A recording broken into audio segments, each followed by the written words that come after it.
Welcome to In Conversation with writer and editor Sheila Bender, discussions on writing and the writing life, a monthly chat with writers, publishers, and those who support the literary arts. Today, Sheila is interviewing Andrea Hurst. Hello, this is Sheila Bender speaking with you from the studios at KPTZ in Port Townsend. Our guest today is Andrea Hurst, who's ferried over from Whidbey Island. She's an agent and an author, and the president of Andrea Hurst and Associates Literary Agency. She's a developmental editor for publishers and for authors, an instructor in creative writing at the Northwest Institute of Literary Arts, and a webinar presenter for Writer's Digest.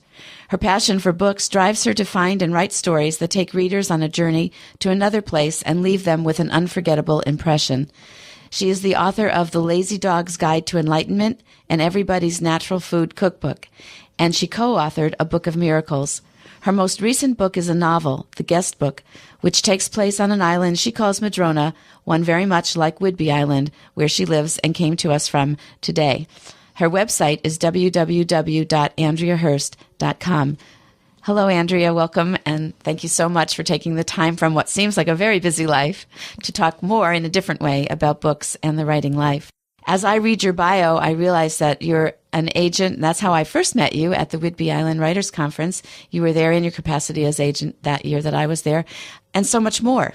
Would you like to tell us a little bit about how you got into agenting to begin with? And then we'll talk about how you've branched out into these other aspects of the writing life. Well, I've been an agent for about, I think it's over 12 years now. And I started out as a writer and a developmental editor, which basically developing nonfiction and fiction. And then I worked for a children's publisher for a while doing acquisition and development. And part of my job was to get endorsements from large authors. And large authors, you mean heavy? Well, no, large, big as a, no. People who had a big name, big following, famous authors, that kind of thing. To get endorsements for the books that you were developing. For the books we were working on. And so in doing that, I made a lot of contacts, and people would say, maybe you ought to be an agent, because I have a strong marketing background. I had worked at Columbia Records many years ago. And so there was just a day where everything came together. One of the people who had endorsed a book was looking for an agent, and his agent was retiring, and it seemed like if this is the time. And I had a mentor. I had a mentor agency in New York, and I had all the contacts and the experience on both sides. So I went for it. It still must have been quite a leap, even though you had the background, you had the support. It must have been a little bit scary to say, okay, now I'm just going to go out into the world on my own and sell a book. It was. I worked, when I first opened the agency, I did have a New York mentoring agency that sent manuscripts, and I also had an agency in the San Francisco area that I partnered with for fiction. So I had some very experienced agents working with me for a while. And were you always located up here? I actually opened the agency in Washington. And then I moved to Northern California for 6 years. So I have an agent there as well, and I have an agent in North Dakota of all places. So those are your associates at this point. And then the other side of the business, I have associates on the editorial and marketing end as well. So what I know from living close to Whidbey Island and having been involved in some of the activities that you've promoted there is that you're developing a writer's community right around you. Do you want to tell us a little bit more about how you do that, why you do that? Sure. When I lived in California, I used to come up to Whidbey Island for the Writers' Conference. They'd bring me up, then the MFA program residency, and I always loved Whidbey and wanted to live there someday. And there was a new coffee shop one year down at the end of the Coopville Pier called Local Grown. And I walked in there and thought, I want to write here someday. This is the perfect place to write. A year later, I ended up moving to Coopville. So I thought, I'm just going to start a drop-in writers group, something different, not a critique group, not just a place where writers cannot be alone, where they can get support, a little bit of education, and where I can meet writers and have a place to write myself. So you wanted a place that wasn't solitary. You wanted to have the company of writers with you. Right. And I wanted to I like to teach. That's one of the things I like to do very much. But I didn't want a place where I had a structured environment for teaching or where they saw me as a free consult either. I really wanted a place to write with other people. A lot of people like to write at home alone. I find if I have even one person with me and we're quiet and we go somewhere, there's something about having another person there that adds to the amount of writing I do.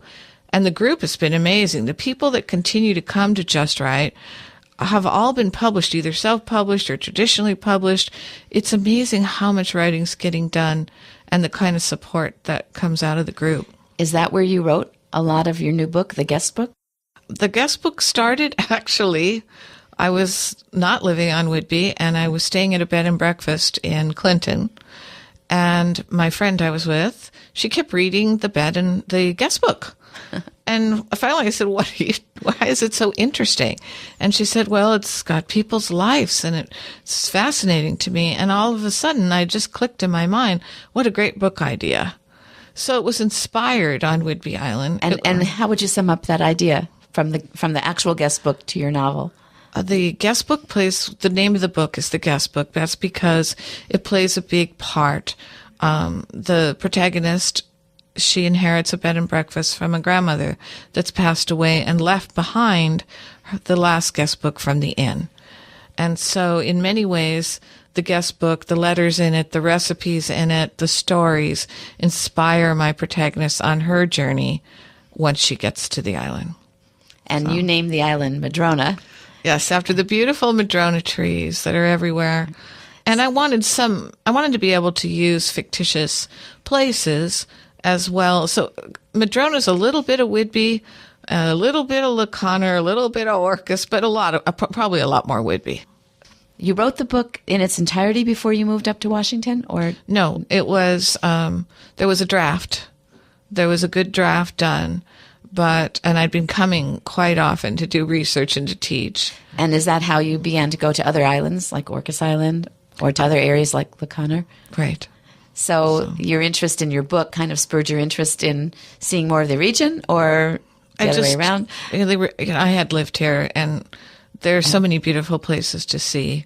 I put together a notebook on the guest book and did a lot of setting research and pictures and picked up books and the seasons and what grew, what food, what plants were growing, when was the farmer's market, what was in season. I did a lot of work to make it real, but once I moved here, it was a little bit like my book became reality. All of a sudden, I'm the one moving to the island, and so then I was able to get even more authenticity. Did that change your story at all? The fact that you were more like the protagonist at that point? No, it was pretty set by then. I did a lot of editing, a lot of editing. So when you meet with Just Right people, do you do new writing, or are you working on revising? After the guest book went to design and print and that whole process, I just wanted a break. Even though it's a 3-book kind of a trilogy. Oh, so you've got more coming. Yeah, there's the second one is called Tea and Comfort, and the third one is Island Time Cafe. But I needed a break, and I decided, well, this was summer. I'll just spend the summer writing whatever comes to me, free, just starting something. And I had a dream that brought me an idea, and I thought, I don't know if this is a novel, a short story. I'll just start writing. And it just started pouring out in first-person present tense, which I'm really not that familiar with, nor have I really loved that much in the past. But the character just spoke for 42,000 words. Wow. And so by the end of the summer, I had a pretty good chunk to decide what to do with. And then I got hooked. And now I'm on the final draft of it before it goes to my beta readers. And so this is not the second book in the series. No, this is something else. This is something else. Does it have a working title? Or It's called Always With You. Ah, and it's a novel too? It's a novel. Women's fiction. Very nice. Mm-hmm. So I know that the guest book, its publishing history, is kind of something that you leapt into as a kind of learning experience for yourself after your years of agenting books to major publishers. Can you tell us a little bit about why you decided and how you decided and what you decided? It was something I really thought out well. I'd been a literary agent. I knew the market. I could agent it myself. I had a lot of options. I could check with other agents and see. I try to be realistic about what I sign, particularly now, because the New York publishers are not buying as much as they used to. They are not paying anywhere near what they used to. And it's very difficult to get a new author in. And being a literary agent, I have my finger on the trends as much as possible. And I knew that the type of book I wrote, which I call a beach read, light romantic women's fiction, that they are not buying right now unless there's a big name attached, like Debbie Maycumber or Nora Roberts or Susan Wiggs. And so I thought, I don't think I can sell this book to a major publisher. I don't want to go small or middle-sized press. I know what's involved. I'll lose control. It'll take a long time to come out. There won't be a lot of money. This new wave of indie publishing, self-publishing, the Kindle, it's a new world that I wanted to know more. And I thought, well, usually first novels go in the drawer. Do I want to put it out to the public? So that was the hardest decision for me. Being an agent, being a teacher, is do I want my name on this book out there? And I thought, well, it's not a book for most of my peers. Probably it's not they're not my audience, but I know I have a strong commercial audience and I'd like to reach it and experiment. And I thought, I think what I will do is go through Kindle and create space.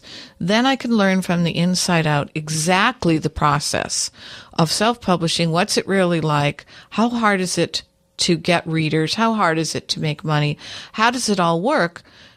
And the other side of that is, as an agent, many agents now are taking books that we can't sell to a publisher and continuing to agent them through self-publishing. Oh, that's very interesting. So before you explain that, which I'm eager to hear, when did you do this? When were you in the process? The guest book actually released August of 2012. When a book first comes out, it just means it's available. Really, I didn't start real marketing, except for local. I did a lot of island. I did a big party, big press release, a lot of fun. Sold a lot of the physical copies. So when you say that you didn't think your audience were your peers and... Well, friends will buy your first book. They may not read it. Okay. Were you afraid that your peers would look down on this genre?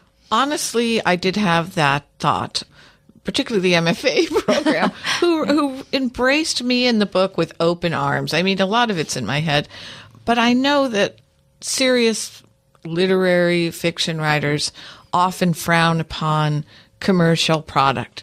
And I had to come to an okay inside of me.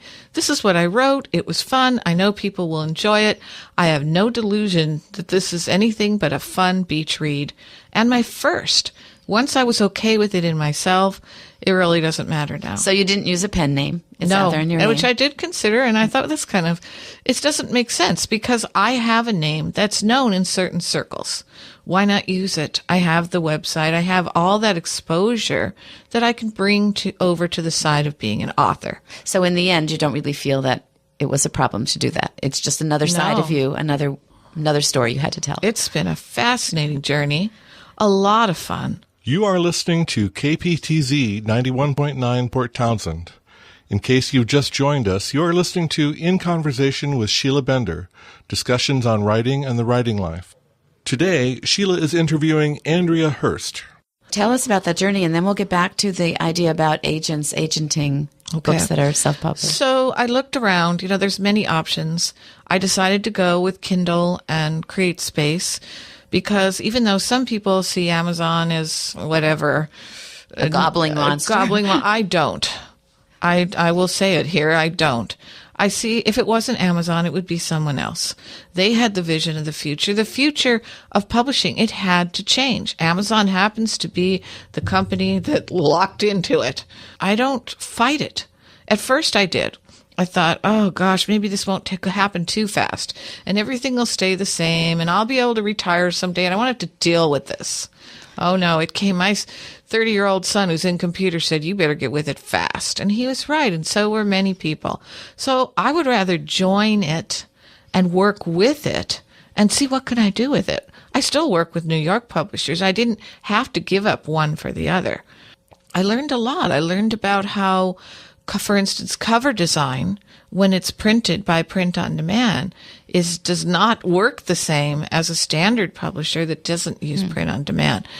When I got my first copies, the color was a little different than the second box I got. And some of the book had moved around a little, the border. And I called them up because that wouldn't have been acceptable, traditional, 5 years ago. And they said, well, that's print on demand. Every batch could be slightly this much different color, up to a 1/4 inch off. I about had a heart attack. Is there a reason? Are they using different sources for doing that? I'm not sure the exact technical reason, but then I learned in the next book that I do with them, I design a cover that works with that kind of printer. And I don't have the same expectations. So I learned all about uploading. I learned all about the marketing side. It's been the most interesting because it's trial and error. And I've been trying a lot of different things. I've read a couple great books. There's one out, Kristen Lamb, You Are Not Alone, and it's on social media for authors. I found that one very easy to digest and funny and real. And Melissa Foster at fosteringsuccess.com. She has like little webinars, and she has websites, and she's very supportive. I learned a lot from her. She's been extremely successful. Over 100,000 of her books have sold through Indie on her own. So then I started looking at people who are doing well, because there's millions that aren't doing well. If you just put it out there and wait, nothing's going to happen. Probably. There's an exception to every rule. But I started interviewing for my own blog, the agency blog, some of the successful indie publishers, authors, and asking them, what worked for you? What worked for you? And it's a new game. Everybody's trying things out. So what worked for you? Doing the free promotions through Kindle Direct Publishing, Kindle Select. Tell us how that works. What you are allowed to do if you sign up for KDP Select is for 3 months, you sign up exclusively with Kindle. You can't put your book on Nook or on any of the mobiles or, the iPad or any of those things. It has to only be available through Kindle. For those 3 months, you get 5 free promotion days. The first time I did it, I did 3 the first time. There are many ways to advertise your free books through free sites, through Twitter, through Facebook, through paid ads. I have tried different things.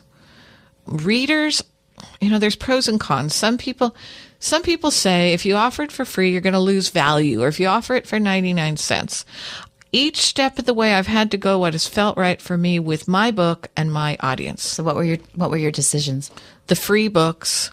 I will tell you that the free book promotion I'm just finishing now, which I think is my 4th one, I hit number 1 in all of free Kindle, which is pretty dang good. Number 1 in all of women's fiction, contemporary fiction, number 1 in women's fiction, and love and romance. That's pretty hard to do. And one of the reasons I do it for free is exposure, but there's definitely been, coming off the free, a huge jolt in ratings and sales. Now, that doesn't mean it's going to last forever, but once you get that exposure, you've got readers. As of today, I have 211 reviews on Amazon. Wow. With a 4.4 average. And so these are fun for, even if I didn't ever make $1, which I have been making some, to have readers write me almost every day. Loved your book. When's the next one coming out? To have, there's bad reviews too. Some I agree with, some I don't. But it has been fun. So given your experience with, which sounds exhilarating, what would you advise people then about self-publishing? Especially, maybe we can also turn to that aspect of agents. Well, it's not for everyone. I will tell you, even as much as I've done, I have not seen some of the really high sales rankings that I've seen for some of the other authors. What I've noticed with them, though, often their books started coming out 2 to 3 years ago when it wasn't so glutted. They have more than one book. That seems to be a huge help, to have more than one book. Abstract genres are going to have a harder time. What's an abstract? Something like a memoir by someone no one knows. I can't even think. Memoirs. Memoirs are hard to get an audience, but if you have a really compelling one, I actually worked with an author who put out a memoir I never could have in a million years sold as an agent. And she sold over 40,000 copies the first 6 months in Kindle. Because of her subject inside the memoir? It wasn't the writing. See, this is the thing about Kindle. It's the readers are making the decision what they want to read, not the publishers. And this is creating a whole different market. I had a lady write me a beautiful email today. I can't wait to write her back. She is in South Carolina. She's where's her? She can't leave her home. Agoraphobic? No, she's ill and in a wheelchair, so it's hard for her to leave her home. She's low income senior. She said since she got a Kindle, the books have just been wonderful for her. And she thanked me so much for giving it to her for free. And then she went on to tell me how much she enjoyed it and how she's going to follow me and when's the next book. It just touched my heart so much. Does it make you want to sit down and write that second book then? Oh, that second book it's been pressuring me because I would like to have had it out already. Yeah. And I have a real affinity to that book. Right. But now you're going to gain this audience that's waiting. I know. I'm going to try to write fast on this one. So the readers are the ones deciding when it comes to the Kindle books what they want to read. If it isn't as great a writing, that's why I brought that woman up. She said that she likes being able to choose her reading level. And, that she's looking for stories that appeal to her. A lot of people, readers, they don't care. I don't want to say they like bad writing, although we have seen, I won't mention a few examples of that. They're looking for a good story. And where a publisher might turn down a good story if the writing wasn't high enough level, a reader won't.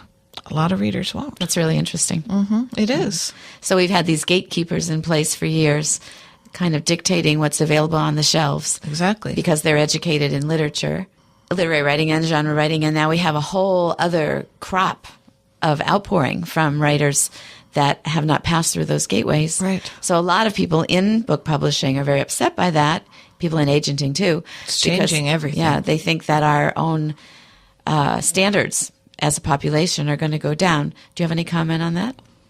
People buy books. They're going to buy whatever their standard is. They're going to find it. If there's not enough books in the area they like, they won't buy as many. So I don't think our standard is going to go down. People that will tolerate certain writing levels will buy it, but people who won't still won't buy it. There's books out there that are selling millions that I can't get through the first page. I'm not going to buy it. So you think it's always been true? We're just looking at it differently. We're looking at it differently. I think the average reading age in this country is 7th grade or something. Mm-hmm. So you're not going to go lower your standards for a book. If you don't like it, you're not going to buy it. So tell me about the future of agenting and self-published books, that joining of the two together. So this is a new area. So everything that I'm talking about is in flux. Many agents, some for longer than others, will take, for instance, we had a novel, suspense thriller, that I couldn't put down. I just couldn't put it down. And it was pretty good writing. We edited it for 6 months in the agency. That means for free, once you sign it as a literary agent. And that's unusual. I've been told many times now. We don't do that often, especially now. But it was so close. It was so compelling. Even the rereads I couldn't put down. To me, I know there's a readership for that book, right? So I go to pitch it to New York, get very close at one of the publishers, but there's a controversial piece in it, which I don't want to really go into because after some of the things that have happened in the news now, I'm glad the book isn't coming out at this moment. It's better to hold it. But that said, it's a tremendous book. You cannot put it down. And it has this great depth as well. What I did is I talked to several of my agent friends who've been doing this for a while, and I asked, well, how do you do it with the author? Do you still maintain your 15%? Do you pay for the cover? How does this work? Each agency does it a little different. Some agents will say, we will do it for you. We will get it into Amazon. Through a special program that agents can get into Amazon with. Some say we'll pay for your cover. Some say you will pay for your cover.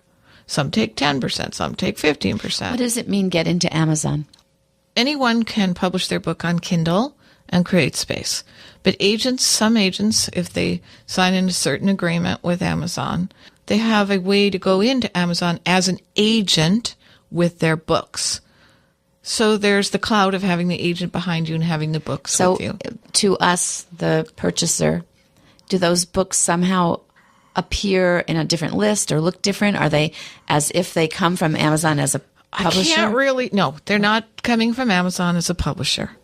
Amazon has its own publishing imprints. They have Montlake, they have 47 North, they have several imprints now, just like a New York publisher. When they publish a book, which often comes through an agent, it's just the standard thing, advance, they're the publisher, you'll see their name on it as the publisher.